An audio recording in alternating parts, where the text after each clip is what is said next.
Hey everybody, Carlos Toro here. I'm joined on the line by one of the top junior middleweight contenders in boxing today, Erickson Lubin. He's going to be facing Terrell Gausha in a WBC title eliminator September 19 on Showtime. Erickson, thanks so much for taking time to talk to me. How are you doing? I'm doing good. How are you? I'm doing pretty good. Can't really complain much. So yeah, thanks so much for taking time to talk to me. And first of all, just one thing I wanted to ask before we kind of get into the fight itself. I remember reading a Twitter post from you from a few months ago that said, you're not going to get a haircut until you get a fight date. And did you really go that long without getting a haircut? How long did your hair get? Man, I broke, man. I ain't gonna lie, I broke because that pandemic started. I wasn't hearing nothing. So that was before the pandemic. Hmm. But I probably went about 2-3 months without a haircut. I was looking crazy. I ended up getting a haircut. But usually when I'm in camp, I don't get a haircut. So I haven't got a haircut in about 10 weeks. Oh, okay, not bad, not bad. It certainly did a lot better than I did. So obviously, now that we're finally so close to the fight. How does it feel to just get back into the rhythm of things and just preparing for a fight and just kind of get that sense of normalcy that really we haven't been able to get throughout the pandemic? Um, it feels good. It feels good that things got back rolling. I'm looking to put on a great performance. You know, I hope everyone's at home. Gonna be watching. It feels good, man. I'm excited. I'm definitely excited to get back in the ring, especially after my last performance. So how hard was it for you during this training camp just to sort of change things around, adjusting to the pandemic, and just overall, just kind of have just these struggles that come with, whether or not, going to the gyms and maybe having to adjust your day-to-day life during this pandemic? Well, I was able to stay in the gym. I was able to stay in the gym because over here we got a private little setup, so we were able to stay clean, stay in the gym. But we just turned things up a notch when we actually got the gate and got into the camp mode.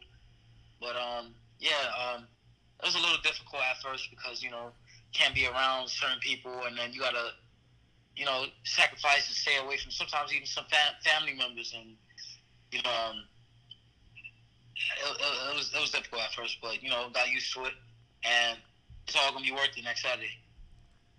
So now, obviously, now we're moving on to the fight. Obviously, Terrell, very, very good fighter, has fought a number of very solid names. And coming out that draw against Austin Trout, how do you kind of view this fight, and what is kind of your assessment of Terrell Gausha at this point of his career? Um, I feel like it's a fight that we both actually need. It's a fight. We both have just one loss, and we're both trying to get back into title contention. So this is the mandatory spot. This is for the mandatory spot with the WBC, and I'm going in there. I'm going in there with that on my mind. I definitely want to get back into the titles, and I want to take over the division, and not just the division. I want to take over boxing. So I'm looking to have a spectacular performance. That way, they can't doubt me. There's no doubt. There's no doubt in me, and I could get back to fighting for not just one title this time, but all the titles. As you mentioned, obviously this is the WBC title eliminator, and how motivated are you this time around, especially now that it appears that you're very, very close to getting that second title shot. For a while, I don't know if you thought that maybe you weren't gonna get another title shot for a long time, or you were going to be back into contention. But how satisfying does it feel to finally be back in this spot and be so close to another world title shot? I mean, it's definitely satisfying, and it's it was worth it all. I wasn't one of those guys they picked out of the line. Like those other guys, those champions are picking them out of the line and saying, I want to fight this dude, I want to defend my title against this dude. I wasn't one of those guys. So I had to take the hard route. I had to take the elimination bouts and then the final eliminators, and now I'm fighting for the mandatory spot. I had to take those type of fights to get back to where so I definitely deserve every bit of the title shot. After I take care of Terrell Gausha, I deserve it because I went the whole route. So they can't say I just I was handpicked. Obviously, I've been sort of following a little bit the social media back and forth that you and Terrell has had a while ago. Do you feel that this fight is a little bit more personal, given not just the stakes involved, but also who it is up against? Do you feel like this is a little more personal and maybe a little more of a motivating factor for you heading into this fight? Definitely a motivating factor, and a little bit personal because he had some words to say. I had some words to say, and I'm gonna let my hands do the talking now. We're 1 week away from the fight, or from being over there at least. We're just a little bit over a week to the fight, but it's a little bit personal to me because he thinks he could beat me. I'm gonna show him that he can't fuck with me, man. Excuse my language, but I'm just gonna show him that. I'm showing that much. Do you believe that a knockout win is a bigger statement, especially to the two champions that are going to be fighting on pay-per-view very, very soon, Jermell Charlo and Jeison Rosario? Or do you feel like a win is enough, or do you feel like a statement needs to be made with a knockout? I mean, I love making statements. I'm going in there. I'm looking to make a statement. I'm definitely looking to make a statement. Whether it's a shutout performance, a shutout unanimous win, or if it's a knockout. If the knockout presents itself, then cool. I'm definitely gonna take full advantage. I'm gonna knock his ass out. But we got a game plan. I'm gonna follow the game plan. We got the game plan drawn up, and I can't wait to fight. These interviews are cool, but man, I'm ready to fight.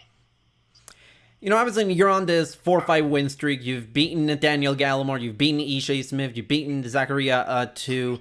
And to me, it almost felt like you're a much better fighter, or at least a more confident fighter, heading into this fight than when you were fighting Jermell Charlo a few years back. And obviously, when you look back at that fight, how do you kind of assess yourself now compared to back then? Did you feel like maybe that was a fight that, looking back, you kind of took it a little bit too soon in your career? I mean, a lot of people say that. Mm-hmm. I guess you could take that from it, but I'm different now. I'm a much more different fighter. I'm more seasoned. My IQ is way better. My power's there. I'm growing into my man strength. I might be 25 years old. I feel great, man. I'm a way different fighter since. If you go back and look at my tapes from 2017, 2016, and look at my fights from my last 4 fights, I'm a much more different fighter. Did you feel that maybe that loss sort of kind of opened your eyes a little bit and made you realize some things needed to be changed, and maybe you sort of need to get back into the drawing board and make sure you're a much better fighter, better prepared for when you get that next title shot?